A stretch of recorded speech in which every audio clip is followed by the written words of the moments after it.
ଅଳସୁଆ କୁଆ। କଣ ଗପର ନାଁ କଣ? ଅଳସୁଆ କୁଆ।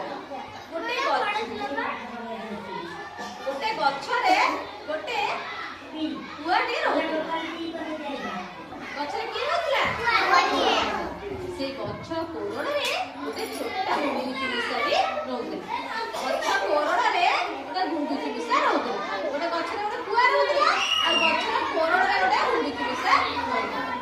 ସେ କୁଆ ଆଉ ଗୁଣ୍ଡୁଚି ମୂଷା ଭାରି ସାଙ୍ଗ ଥିଲେ।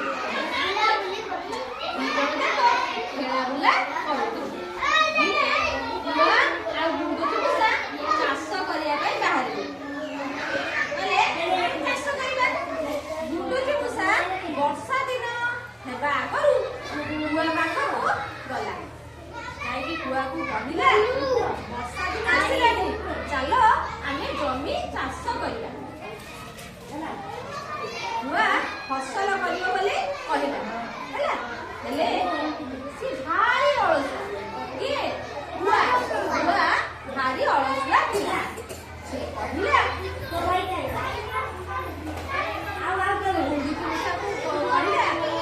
ଶୁଖିଲା ରୁଟି ମୁଁ ଖାଇବି, ପାଣି ଢୋକାଏ ମୁଁ ପିଇବି।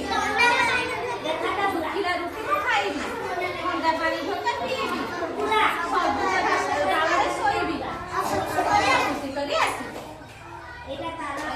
କଣ କହିଲା? ଶୁଖିଲା ରୁଟି ମୁଁ ଖାଇବି, ଥଣ୍ଡା ପାଣି ଢୋକା ପିଇବି, ଖୁସି କରି ଆସିବି।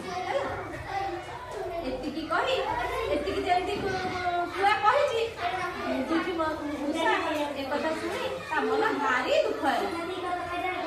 ସେ କଣ କଲା ଆଉ କୁଆକୁ ଅପେକ୍ଷା ନ କରିକି ସିଏ ଚାଷ କରିବା ପାଇଁ ପଳେଇଲା। ଯାଇକି ଜମି ଚାଷ କଲା। ଚାଷ କରିକି ମଞ୍ଜି ବୁଣିଲା। ମଞ୍ଜି ବୁଣି ସାରିଲା ପରେ ବର୍ଷା ହେଲା। ଯେହେତୁ ବର୍ଷା ଦିନ ଥିଲା, ବର୍ଷା ହେଲା।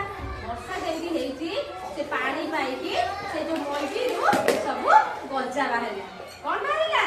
ଗଜା ବାହାରିଲା। ସେ ଗଜାରେ ସବୁ ଗଛ ହେଲା। ଗଛରୁ ସବୁ ଫୁଲ ହେଲା, ଫୁଲରୁ ଫଳ ହେଲା। ତାପରେ ସେ ଫଳ ସବୁ ପାଚିକି କଣ ଖାଦ୍ୟ ଉପଯୋଗୀ ହେଇଗଲା। ଗୁଣ୍ଡୁଚି ମୂଷା ଯାଇକି କୁଆ ପାଖରେ ପହଞ୍ଚିଲା। କହିଲା, ସାଙ୍ଗ ଚାଲ, ଫସଲ ଏବେ ପାଚିଗଲାଣି, ଏବେ ତାକୁ ଅମଳ କରିବା ସମୟ। ଚାଲ ଯିବା, ଆମେ ଫସଲକୁ କାଟି ଆଣି ଅମଳ କରିବା। କିନ୍ତୁ କୁଆ କଣ କରିଲା? କୁଆ କହିଲା,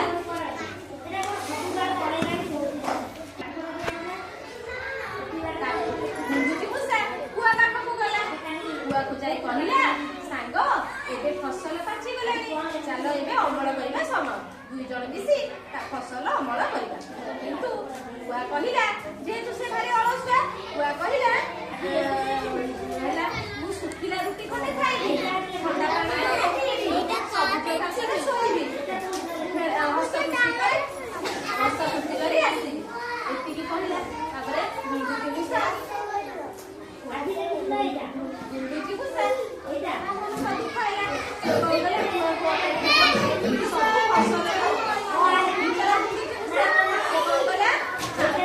କ୍ଷେତକୁ ଯାଇକି ସବୁ ଫସଲକୁ କାଟିଲା, ରଖିଲା।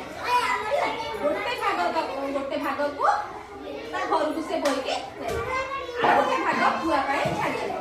କୁଆ କଣ କଲା? ଗଲା ଫସଲ କଟା ହେଇଥିଲା ଦେଖିଲା, କିନ୍ତୁ ସେ ଫସଲକୁ ବୋହିକି ତା ପାଖକୁ ନେଲା।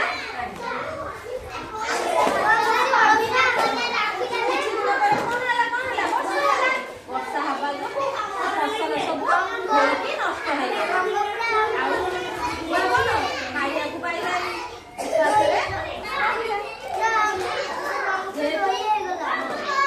ଯେହେତୁ